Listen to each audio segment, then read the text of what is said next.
আগরতলা পৌর নিগমের উদ্যোগে পৌর নিগম এলাকায় তপশিলি অধ্যুষিত এলাকার সমস্যাগুলো খতিয়ে দেখতে বুধবার ডেপুটি মেয়রের নেতৃত্বে এক প্রতিনিধি দল বিভিন্ন ওয়ার্ড পরিক্রমা করেন।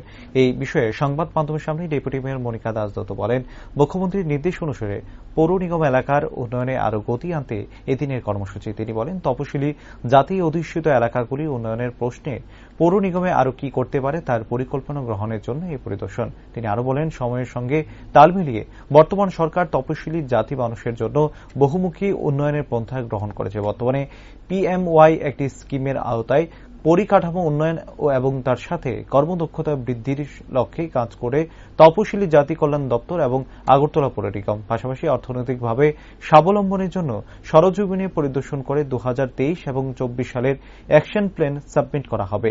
এই পরিদর্শনকালে ডেপুটি মেয়রের সঙ্গে ছিলেন নর্থ জোনালের চেয়ারম্যান প্রদীপ চন্দ, কর্পোরেটর বাপি দাস, তপন লুৎ সহ অন্যান্যরা। এদিন ডেপুটি মেয়রের নেতৃত্বে মোট 60টি ওয়ার্ড পরিদর্শন করা হয়। রাজ্যের মাননীয় মুখ্যমন্ত্রীর নির্দেশ অনুসারে আমরা আগরতলা পৌর নিগম থেকে আজকে 60টি ওয়ার্ডে আমরা ভিজিট করব। এসসি অধ্যুষিত এলাকাগুলিতে আমরা কি ডেভেলপমেন্ট করতে পারি সেই জায়গাগুলো আমরা আজকে পরিদর্শন করব। সেই জায়গাগুলি পরিদর্শন করতে আমার সঙ্গে আছেন আমাদের MIC মেম্বার বাপি দাস মহাশয়। প্রথম আমরা শুরু করছি 36 নম্বর ওয়ার্ড নিতু দাস গুহ মহোদয়ের ওয়ার্ড, নিতু দে গুহ মহোদয়ের ওয়ার্ড থেকে আমাদের নর্থ জোন চেয়ারম্যান গৌতম চন্দ্র আছেন, আমাদের এসসি ওয়েলফেয়ারের চেয়ারম্যান টুটন দাস আছেন, আমাদের তপন লোধ কাউন্সিলর আছেন, মনিন্দু লোধ কাউন্সিলর আছেন, প্রসঞ্জিৎ লোধ কাউন্সিলর আছেন। এছাড়াও আমাদের AMCর বিভিন্ন আধিকারিকরা আছেন।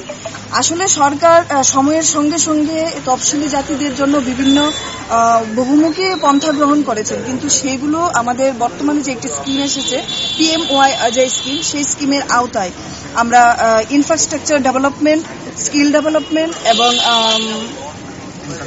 ইনকাম জেনারেশনের যে বিষয়গুলো আছে সেগুলো সরজমিনে আমরা নিজেরা দেখছি এবং দেখে এই বছরে 2023-24 অ্যাকশন প্ল্যান যেটা সেটা সাবমিট করার আগে আমরা নিজেরা তা পরিদর্শন করে তারপর সাবমিট করব।